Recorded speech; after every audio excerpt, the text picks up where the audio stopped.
Haleluya, haleluya.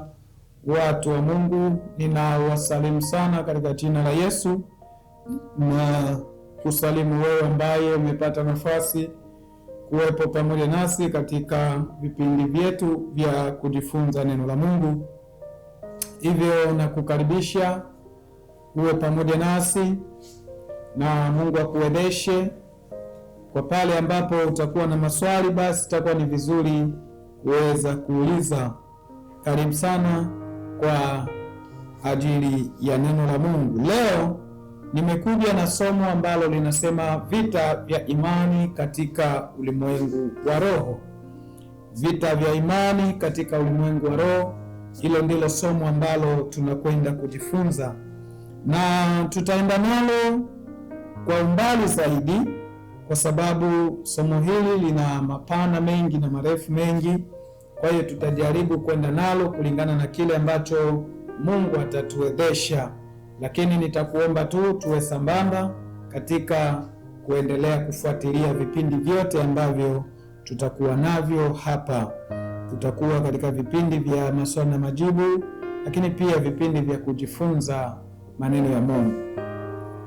Kwa hiyo katika kipindi hiki cha kujifunza maneno ya Mungu, siku ya leo nimekuletea somo ambalo linasema vita vya imani katika ulimwengu wa roho. Vita vya imani katika ulimwengu wa roho. Nafikiri kwamba kwa asilimia kubwa ya watu mada hii inaweza ikawa ni ngeni sana masikioni mwa wengi, kwa sababu asilimia kubwa ya watu waliookolewa wanajua kuna vita vya kiroho tu. Kwa hiyo mara nyingi sana makanisani na sehemu mbalimbali kwenye masemina, watu wanajaribu kufundisha vita vya kiroho, vita vya kiroho mara nyingi. Na hata ninapokutana na watu wengi waliokoka, utakuta mtu anasema kwamba mimi napitia vita vya kiroho, napitia vita vya kiroho. Kwa hiyo naamini kwamba wengi hawajazoea kusikia habari ya vita vya imani katika ulimwengu wa roho. Niseme tu kwamba vile unavyovijua kwamba ni vita vya kiroho, vile ambavyo umewahi kujifunza mahali kwamba ni vita vya kiroho, vile ambavyo umewahi kutamka kwamba unapitia vita vya kiroho, kiuhalisia kabisa vinakuwa sio vita vya kiroho. Ninaposema hivi, naomba unifuate vizuri ili uweze kunielewa. Kwa nini ninasema sio vita vya kiroho moja kwa moja? Kwa sababu vita vya kila aina vinakuwa na sababu ya vile vita. Taifa kwa taifa, mataifa mawili yakipigana, yanakuwa na sababu kwa nini wanapigana. Ina maana kwamba katika mapigano ya wawili kuna kinachotafutwa. Katika mapambano baina ya watu wawili kuna jambo ambalo linatafutwa.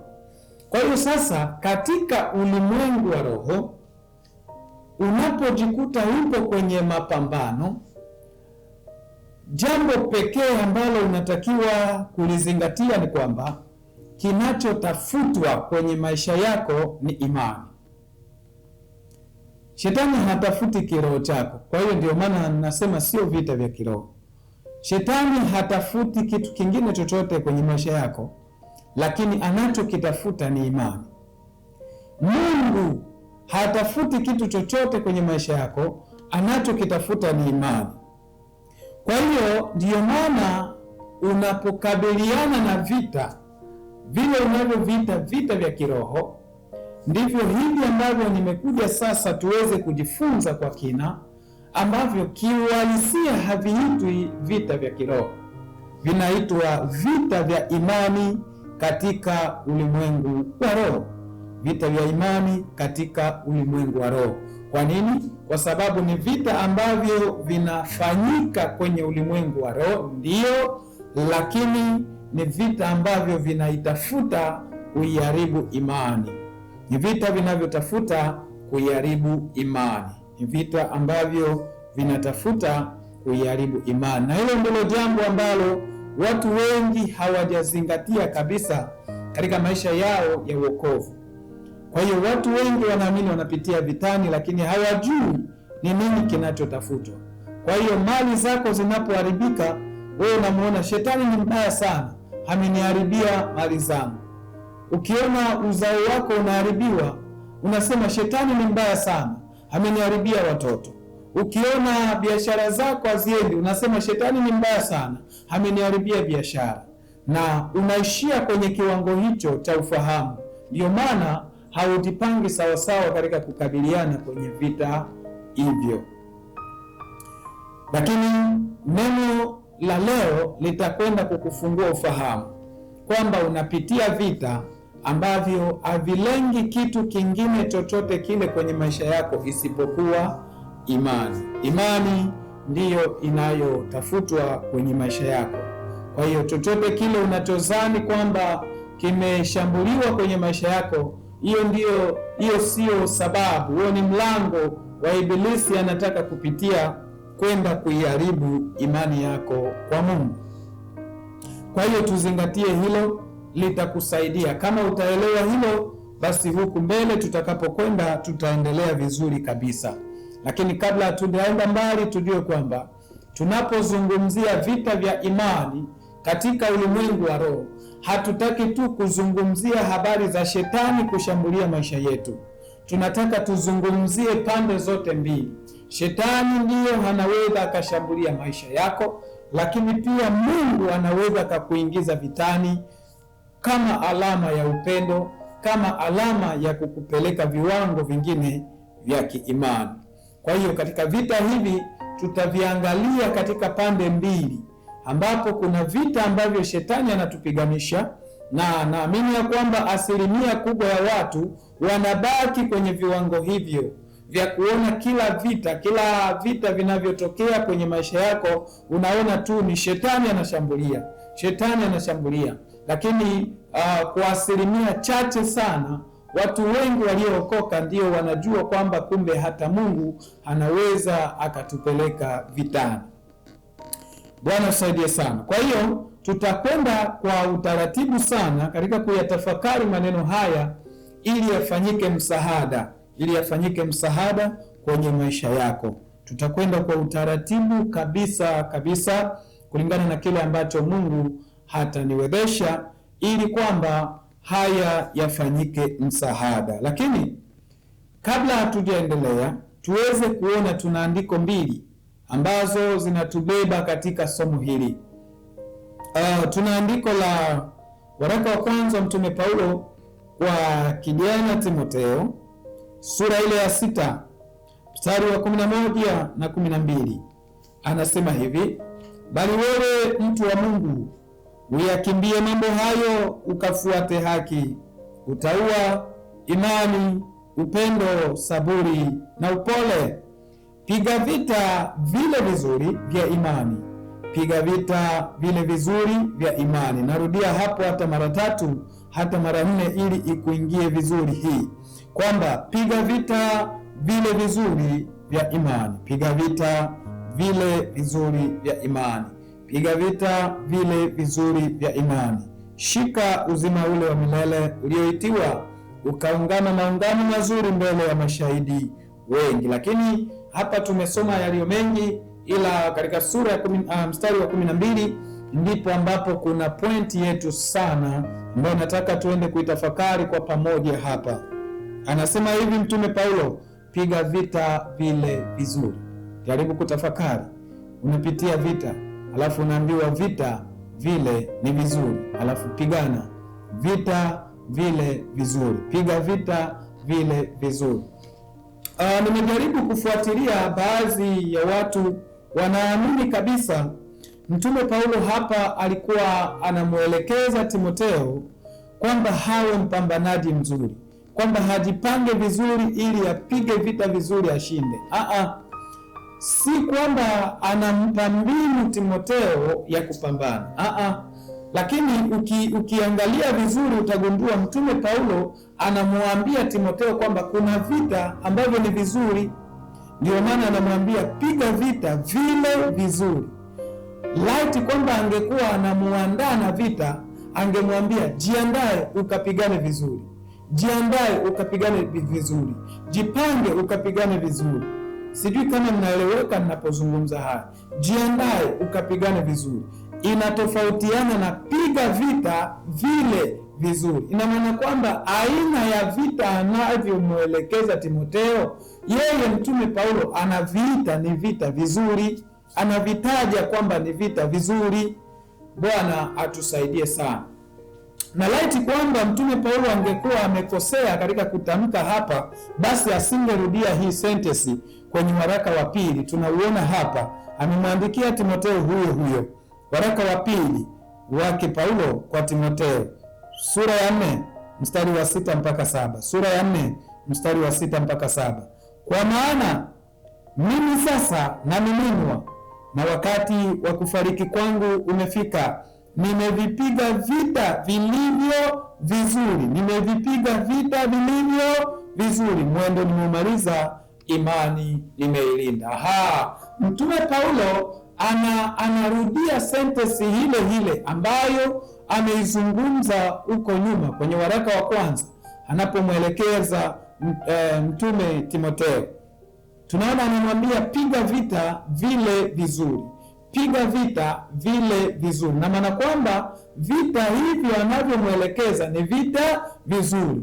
Na nimesema kwamba huu waraka wa pili anarudia sentence hiyo, kwa maana kwamba hakukosea kwa mara ya kwanza. Alikuwa anamaanisha wakati ametuma ujumbe huo wa kwanza kumwambia Timotheo kwamba kuna vita vile vizuri unapaswa uvipige. Anarudia yeye kujisema kwamba mimi nimevipiga vita vilivyo vizuri, mwendo nimemaliza, imani nimeilinda. Pointi yangu katika mistari hii miwili tuweze kuelewa watu wa Mungu waliookolewa na Kristo kwamba tuna vita vilivyo vibaya na tuna vita vilivyo vizuri. Tuna vita vilivyo vibaya na tuna vita vilivyo vizuri. Vyote ni vita ambavyo vinakuja kwenye maisha yetu, na vita vilivyo vibaya ni vita vile ambavyo vinaletwa na shetani kwenye maisha yetu, lakini vita vilivyo vizuri ni vita vile ambavyo vinaletwa na Mungu kwenye maisha yetu. Kwa hiyo hayo ni mambo ya kuzingatia, wapendwa. Shetani anatuletea vita, Mungu anatuletea vita. Kwa nini vita vya shetani ni vibaya? Kwa sababu malengo yake ni mabaya, kutuharibu. Kwa nini vita vya Mungu kwenye maisha yetu ni vizuri? Kwa sababu ni vita vinavyolenga kututengeneza na kutupeleka viwango vingine vya kiimani. Kwa hivyo ndio maana kwenye Biblia unapokuwa unasoma, kuna mahali utaona Biblia inasema Mungu akamjaribu. Kwa mfano Ibrahim, Mungu akamjaribu. Utaona Mungu alijaribu Israeli na watu wengine. Lakini pia unaweza ukaona kwenye nyaraka baadhi zinasema Mungu hawezi akamjaribu mtu. Maandiko haya ukiangalia kwa jicho la mwili unaona ni kama yanapingana, lakini kiuhalisia ni kwamba lile jaribio ambalo Mungu analileta kwenye maisha yako ni jambo ambalo linakuandaa katika jambo jema kesho, katika viwango vizuri kesho kutwa, katika level ya hali nyingine kesho kutwa. Kwa hiyo ile tunaita ni nini? Tunaita ni jaribio. Ni sawasawa na mtihani wa darasa, sawasawa na mtihani wa darasa. Ili utoke darasa la kwanza uingie darasa la pili, unalazimika, sio hiari, sio ombi, ni lazima uweze kupitia mtihani ili uweze kuingia darasa nyingine linalofuata. Kwa hiyo mambo yote yanayofanyika duniani chanzo chake ni Mungu. Mungu ili akupeleke daraja lingine, ili akupeleke viwango vingine, lazima akupeleke kwenye mtihani, lazima uingie vitani. Lakini lile ambalo shetani analeta kwenye maisha yetu tunaita ndiyo jaribu, kwa sababu malengo yake ni mabaya. Siku zote analenga kutuharibia. Kwa hiyo tutaangalia sasa vita vinavyoruhusiwa na Mungu kwenye maisha yetu, vita vinavyoruhusiwa na Mungu kwenye maisha yetu, na vita ambavyo shetani ndiye anavileta kwenye maisha yetu, kwa sababu watu wengi wamezoea tu, wanajua tu shetani ndiye anatupiganisha vita, na asilimia kubwa ya watu wamezoea na wanajua tu kwamba jambo baya kwenye maisha yake, hivyo ndio vita. Kwa hiyo viwango hivyo vya ufahamu wa watu vinawafanya watu wengi wapigwe chini katika imani na shetani pasipo kuelewa kama tayari amepigwa chini. Kwa hiyo tufuatane vizuri, mtu wa Mungu. Katika somo hili tutazungumzia pointi mbalimbali ambalo zitakuwa ni msaada wako kabisa, katika maisha yako ya imani, katika maisha yako ya rohoni. Mungu akusaidie sana. Uchukue muda wa kutufuatilia katika vipindi hivi. Pale unaona dugudugu, pale unaona haujaelewa vizuri, inakuwa ni vizuri uulize. Katika maisha ya mwanadamu awaye yote hapa duniani, kitu pekee ambacho kinakupa vitu vya rohoni ni imani. Kitu pekee ambacho kinaunganisha roho na mwili ni imani. Ina maana kwamba huwezi ukapata vilivyo vya rohoni bila kuwa na imani, na huwezi ukapata vilivyo vya mwilini kwenda rohoni bila kuwa na imani. Ina maana kwamba imani ni kiunganisho. Ndio maana Mungu anapokuja kwetu anafanya kampeni yake ili tupate imani. Baada ya kupata imani, tunaingia sasa kwenye viwango vingine vya kupata mambo ya rohoni. Kwa hiyo imani ni nguvu ya Mkristo. Imani ndiyo inakupa uzima. Imani ndiyo inakupa vya rohoni. Imani ndiyo inakupa vya Mungu. Na imani ni kitu pekee ambacho Yesu wakati anaondoka duniani aliondoka akiwa na mashaka. Mara nyingi napenda kusema kwamba kuna vitu viwili ambavyo Yesu aliondoka akiwa navyo na mashaka. Napenda kusema kwamba kuna vitu viwili haswa ambavyo Yesu aliondoka akiwa na mashaka. Vitu hivyo viwili vilikuwa ni gani? Vitu hivyo viwili, cha kwanza kilikuwa ni upendo. Upendo, Yesu aliona mashaka juu ya kanisa. Baada ya kuondoka, je, watu wataishije katika hali ya upendo? Kwa hiyo ikabidi Yesu aingie kwenye maombi. Ukiangalia katika sura ile ya kitabu cha Injili ilivyoandikwa na Yohana, sura ya 17, Injili iliyoandikwa na Yohana sura ya 17, ukianzia mstari tu wa kwanza na kuendelea, utagundua pale kuna maombi ya Yesu akiombea kanisa, na zaidi sana hitaji lake kubwa lilikuwa ni upendo. Lakini ukiangalia katika Luka 18 mstari wa 8, Yesu anazungumza kwa habari ya imani.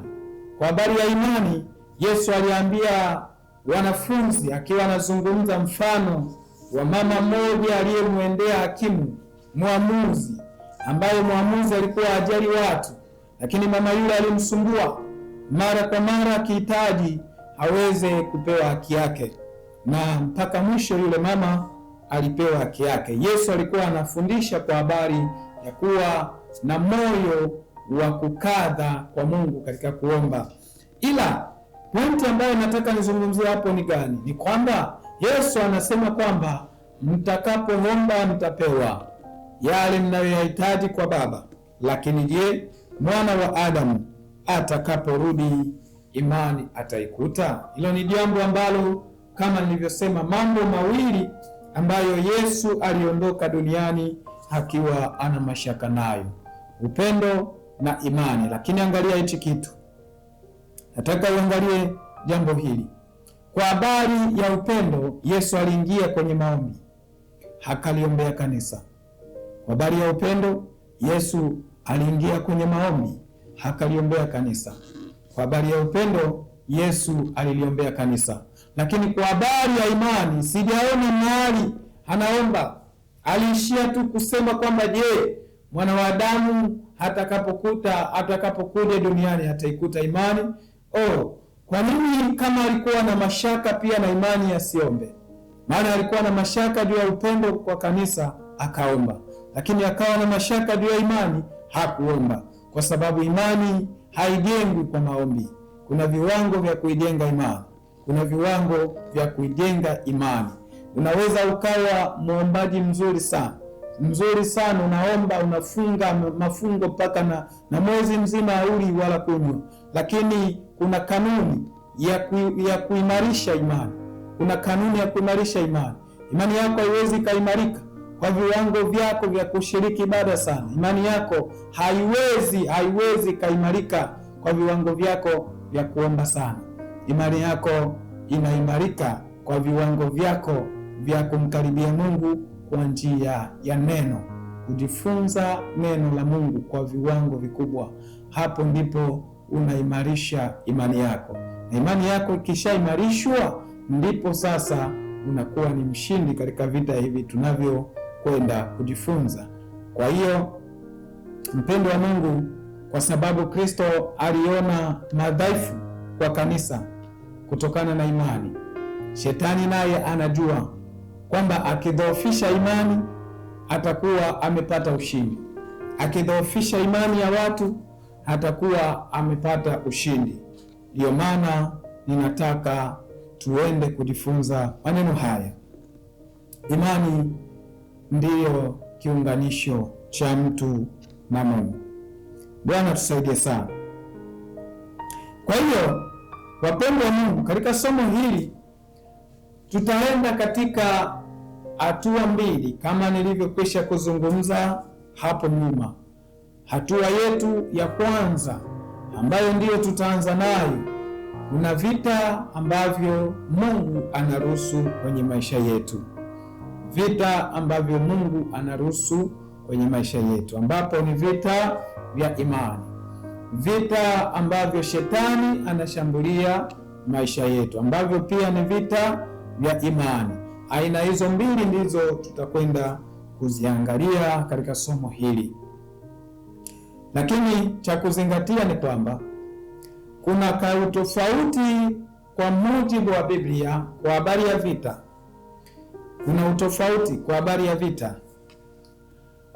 Wenzetu wa zamani kabla ya ujio wa Yesu duniani walikuwa wakivifanya vita vya imani katika ulimwengu wa mwili. Vita vya imani katika ulimwengu wa mwili.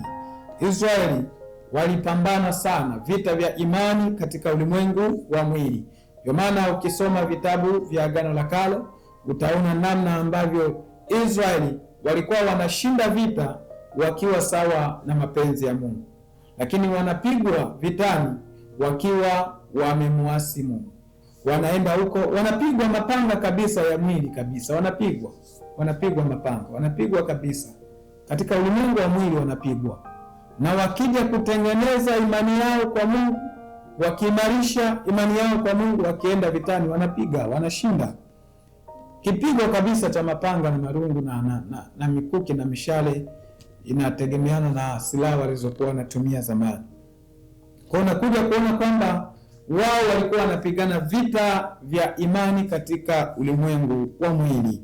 Ila sasa kipindi chetu cha baada ya kazi ya Yesu msalaba, sisi leo tunapigana vita vya imani katika ulimwengu wa roho. Sasa hapa ndipo kuna kushindwa na kushindwa na kushindwa.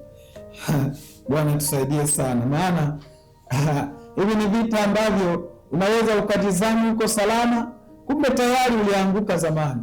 Yaani una enjoy kabisa maisha, unafikiri kwamba uko salama, kumbe tayari uko chini mweleka muda mrefu. Maana kuna watu ambao nina uhakika aliwahi kuokoka, siku moja akaishi wokovu, siku inayofuata imani yake ikaharibiwa. Lakini unabaki ni mshirika mzuri kanisani, maana Shetani haimsumbui wewe kushiriki vipindi vya ibada, hata kama unafikaga wa kwanza kanisani, hata kama unaimba, hata kama unahudumia kwa huduma yoyote ile, nafasi yoyote, wengine mpaka uchungaji, maana tunadhani uchungaji ndiyo level ya juu ya utumishi, na wengine mpaka uchungaji, wengine huduma mbalimbali. Watu wameshapigwa na Shetani katika ulimwengu wa imani, imani yao imeharibiwa tayari, lakini wanabaki kwenye kusanyiko. Kwa hiyo ukiangalia vizuri kwenye kanisa la ulimwengu, takwimu au hesabu ya watu ambao waliokoka na wakaendelea na wokovu kwa viwango vile vile, unakuta ni wachache sana, kwa sababu kazi ya shetani ni kuitafuta imani.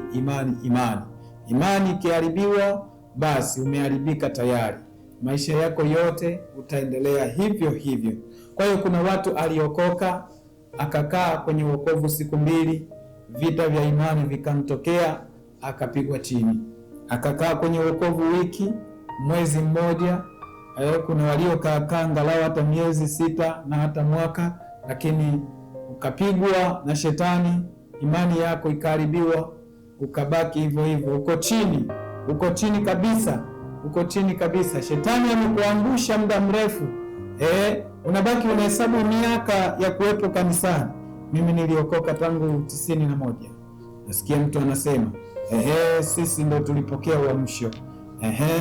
Nasikia mtu anasema sisi ndo tulipokea sijui wale wa mishonari walioleta sijui dhehebu fulani. Yaani mtu unajitapia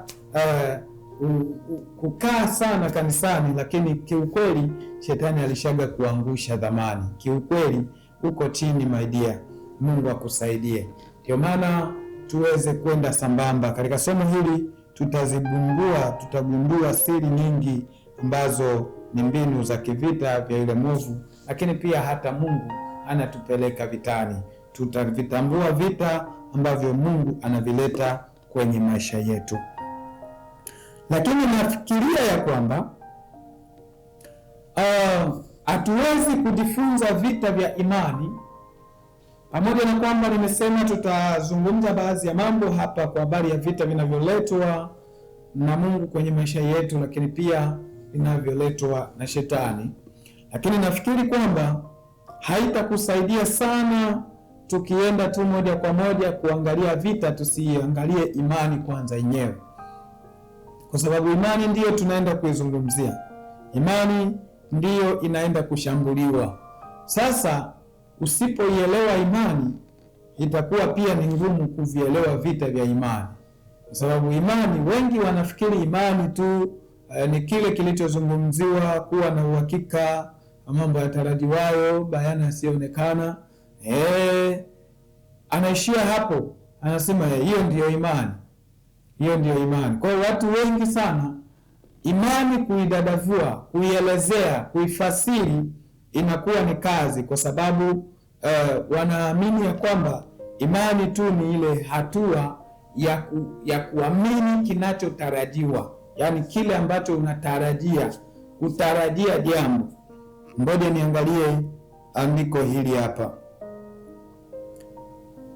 hili ambalo watu wamelizoelea sana, Waebrania ile 11 mstari wake wa kwanza. Watu wamezoelea sana mstari huu ambao unasema hivi: basi imani ni kuwa na hakika ya mambo yatarajiwayo, ni bayana ya mambo yasiyoonekana. Imani ni kuwa na hakika ya mambo yatarajiwayo, ni bayana ya mambo yasiyoonekana.